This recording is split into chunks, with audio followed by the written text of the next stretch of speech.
Hello, welcome to all of you. स्वागत है आप सभी का एग्ज़ाम टाइम स्टडी में। तो चलिए शुरू करते हैं। आज हम लोग का है फिज़िक्स का टेस्ट नंबर 2। ओके, नियम वही रहेंगे। मैं आपको 3 से 4 सेकंड दूंगा ताकि आप अपने खुद की जांच कर पाएँ कि आपकी तैयारी कैसी चल रही है। ओके, तो चलिए शुरू करते हैं। Let's go. पहला क्वेश्चन है, ध्वनि का तत्व किस पर निर्भर करता है। यानी सीधा क्वेश्चन है कि ध्वनि किस पर निर्भर करती है, आवृत्ति पर, तीव्रता पर, वेग पर या आयाम पर। बताइए।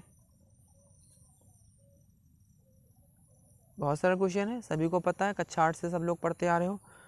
तो ध्वनि निर्भर करती है आवृत्ति पर। ओके, चलिए अगला क्वेश्चन देखते हैं। अगला क्वेश्चन है, किसी संगीत यंत्र की ध्वनि तीव्रता मापी जाती है। किस में मापी जाएगी? यानी संगीत यंत्र की ध्वनि तीव्रता किस में नापी जाएगी? महो में, हेनरी में, लक्स में या डेसिबल में? सभी को पता होगा ध्वनि की तीव्रता किस में नापी जाती है? डेसिबल में। तो कोई जरूरी नहीं कि संगीत यंत्र है उसमें से जो निकलने वाली ध्वनि है वही डेसिबल में नापी जाती है। कुछ भी हो, गाड़ियों का हॉर्न हो, लाउड स्पीकर हो, जो हम लोग बोल रहे हैं वो हो, जो भी हो, अगर ध्वनि को नापना है कहीं पे भी तो ध्वनि किस में नापी जाएगी? हमेशा ध्वनि नापी जाएगी डेसिबल में। ओके, चलिए अगला क्वेश्चन देखते हैं। अगला क्वेश्चन है, प्रकाश तरंग किस प्रकार की तरंग है? प्रकाश की जो तरंग है वो किस प्रकार की तरंग है? मैंने पढ़ा भी रखा फिजिक्स में आप लोगों को। चलिए इसका सही आंसर है, प्रकाश तरंग कैसी है तरंग? तो प्रकाश तरंग अनुप्रस्थ तरंग है। ओके, चलिए अगला क्वेश्चन देखते हैं। अगला क्वेश्चन है, माध्यम के तापमान में वृद्धि के साथ प्रकाश की गति पे क्या प्रभाव पड़ता है? यानी कि प्रकाश जहाँ से गुजर रहा है जिस रास्ते से, उस रास्ते को अगर जो उस रास्ते का तापमान बढ़ा दिया जाए तो क्या प्रभाव पड़ेगा, अगर घटा दिया जाए तो क्या प्रभाव पड़ेगा? बताइए। बढ़ती है, घटती है, वैसी रहती है या सहसा गिर जाती है? तो चलिए देखते हैं। जैसे ये सूरज है और ये पृथ्वी है, यहाँ से प्रकाश यहाँ आ रहा है, बीच में ये माध्यम है। अगर जो ये माध्यम गर्म हो गया आपका तो क्या प्रकाश ज़्यादा तेज़ से जाएगा या कम तेज़ से जाएगा या सेम सेम जैसे पहले जा रहा था वैसे ही जाएगा? और या अगर जो ये इलाका आपका ठंडा हो जाए तब क्या प्रभाव पड़ेगा प्रकाश की गति पे? कोई फ़र्क नहीं पड़ता है। माध्यम चाहे गर्म रहे या माध्यम चाहे ठंडा रहे, कोई फ़र्क नहीं पड़ता है। प्रकाश की गति जैसे पहले थी वैसे ही रहती है। तो प्रकाश की गति पे माध्यम का तापमान असर नहीं डालता है। ओके, चलिए अगला क्वेश्चन देखते हैं। तो इसका सही आंसर है वैसी ही रहती है। ओके, वैसी की वैसी ही रहती है। चलिए अगला क्वेश्चन देखते हैं। अगला क्वेश्चन है, निम्नलिखित में से कौन सर्वोत्तम विद्युत चालक है? इनमें से सबसे ज़्यादा विद्युत चालक बताइए कौन सा है? यानी सबसे ज़्यादा करंट फ्लो किस में होगा सबसे जल्दी और सबसे तेज? तांबे में होगा, लोहे में होगा, एल्युमिनियम में होगा या चांदी में होगा?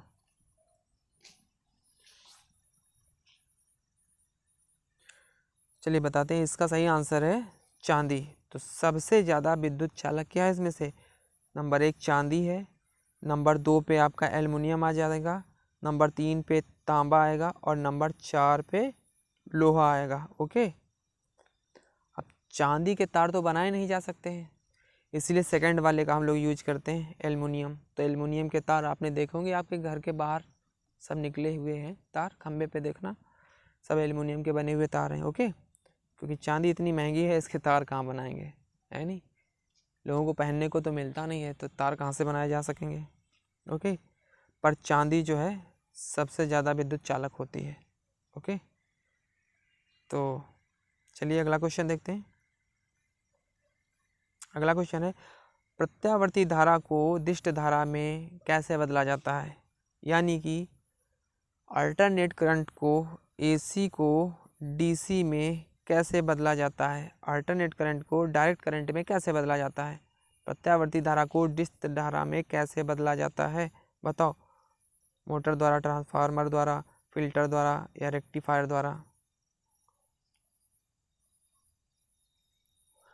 तो इसका सही आंसर है रेक्टिफायर के द्वारा। Okay, rectifier. प्रत्यावर्ती धारा को डिस्च धारा में कैसे बदला जाता है? तो प्रत्यावर्ती धारा को डिस्च धारा में रेक्टिफायर के द्वारा बदला जाता है। इसका सही आंसर है रेक्टिफायर। चलिए अगला क्वेश्चन देखते हैं। अगला क्वेश्चन है निम्नलिखित तिथियों में से किसमें दोपहर को आपकी छां सबसे छोटी नजर आएगी? यानी ये डेट दी गई हैं, इन डेटों में किस दिन आपकी छाया जो है बहुत छोटी बनेगी, सबसे छोटी बनेगी? तो बताइए। इसमें अगर जो आपने भूगोल वाला पढ़ा होगा, मकर संक्रांति, कर्क संक्रांति, तो आप इसका जवाब दे पाएंगे। ये सब मैं पढ़ा चुका हूँ आप लोग को। तो चलिए बताते हैं। ये हमारी पृथ्वी है और ये है भूमध्य रेखा।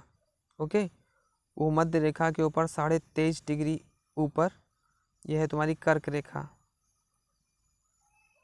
ओके, तो कर्क रेखा भारत के 8 राज्यों से होकर गुजरती है, ये तो सभी को पता होगा। कर्क रेखा भारत के 8 राज्यों से होकर गुजरती है, यानी कि भारत के लगभग बीचों बीच से होकर गुजरती है ये कर्क रेखा। अपना भारत यहीं पे स्थित है।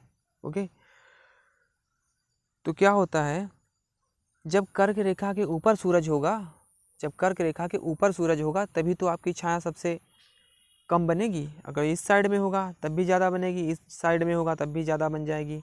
ओके, तो सबसे छोटी कब बनेगी? जब जिस दिन कर्क रेखा के ऊपर सूरज होगा, सबसे नज़दीक यानी कि ऊपर होगा, कर्क रेखा के ऊपर सूरज होगा, तब आपकी जो छाया है वो सबसे छोटी बनेगी।